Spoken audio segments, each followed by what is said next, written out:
This is Pastor Lisa from Tribe Christian Center in Sulphur Springs. And I wanted to come and talk to you today about something the Lord spoke to me about. And the first thing that the Lord talked to me about was being in a compromising position. That's what He was speaking to me, was compromising position. And so as I dwelt on it and I talked about it and I prayed about it and I thought about it and I got into the Bible and I was digging about it, then the Lord began to speak to me about this compromising position. And so I wanted to tell you a little bit. I looked up what compromise means, and there's several meanings, but the one that I thought was very fitting was to accept standards that are lower than desirable. And I also want to talk to you about in Exodus 20:3, it says, "Thou shalt have no other gods before me." So that's kind of what I want to talk to you about, what the Lord was speaking to me about, being in compromising positions. There are times that we allow things in our life to separate us between us and our calling from God, or us and God. We allow things. It's things that we allow. We allow relationships. We allow jobs.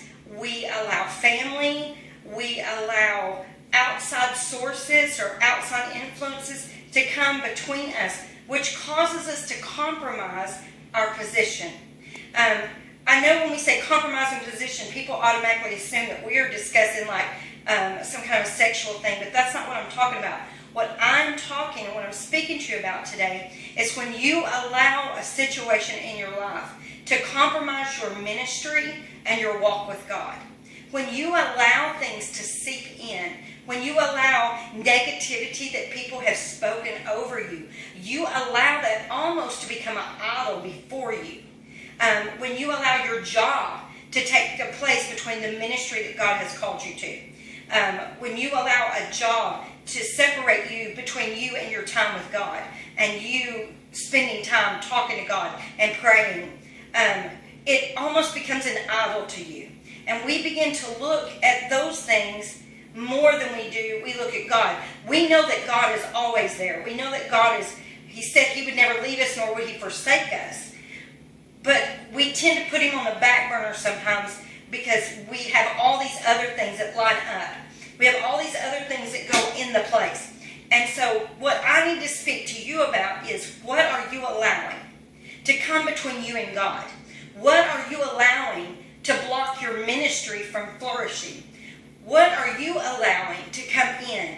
Is it the words that people have said to you? You're never going to amount to anything. You're never going to have a ministry. You're never going to do this. Are you allowing these words to cause you to compromise your position that God wants you to have?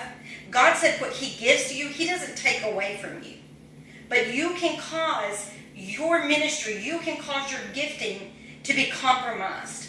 And so I want to encourage you today to seek out, go to prayer. If you have ever done interceding, intercede for other people, but you can intercede for yourself and intercede on your own behalf and say, God, bring it to light the things that I need to get out of the way, because the ministry and my relationship with you is more important than all these other things.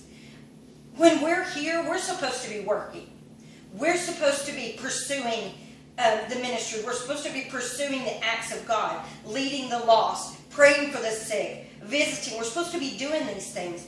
But when we have these other things that come in, they make us not want to pursue it. We've been hurt. We've been walked on. We've been talked about. But what is most important, the treasures you're laying up in heaven or what people here on earth say? God tells us we are laying up our treasures. Everything you're doing here is laying up treasures in heaven. Everything we're doing here is so that we can win the lost to God. What are you compromising in? What is your position, the compromising position that you are placed in right now? Recognize it through prayer and through fasting, and begin to cast that thing down and begin to say, God, you come first in my life.